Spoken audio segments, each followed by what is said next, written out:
Did you know there are over 5 million residential pools in the United States?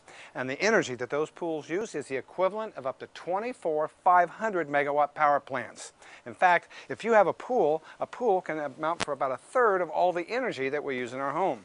In fact, some of the new technology that we have today can reduce that by as much as 75%. Well, with me today is Gary Furstrom, who's an energy engineer and expert, who's done a lot of research on high-efficiency pool pumps.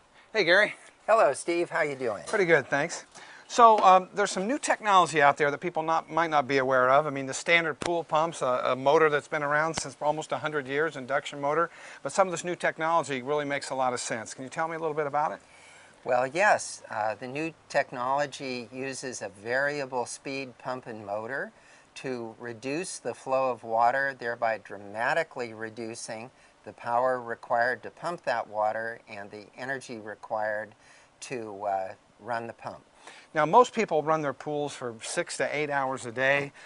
Basically, these single-speed motors just push a bunch of water through the pipes. But the lower flow motors work because they send the water through the pipe at a lower speed, and there's less resistance to the flow of water.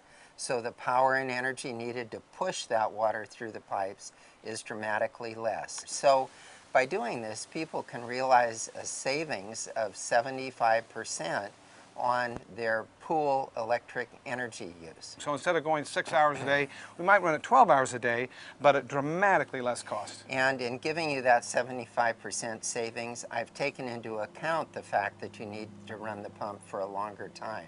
So it's counterintuitive. Most people would think longer time, more electric energy.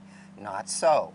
Less power times more time results in less electric energy use. Well, what's interesting is that if you have a pool, you know how noisy those pumps can be, but this pump is actually running right now. Can you hear it? You can barely hear it. It's Me, amazing. I can barely hear it as well. Now Very quiet. You have a watt meter hooked up here. How many watts is this drawing? Well, right now this pool is drawing about 220 watts, which is about a tenth of what it did when it was a big single-speed pump. Yeah, the owner of this pool was drawing a lot more than that, almost 2,000, right? That's right. So 200 is about a tenth of 2,000. Okay, so how about rebates? I understand a lot of utilities are offering rebates and incentives for Many utilities have rebates that run from $50 to $200 for installing variable speed pumps, and that's an important way to improve the payback even more by utilizing available utility rebates. Thanks, Gary. Great information.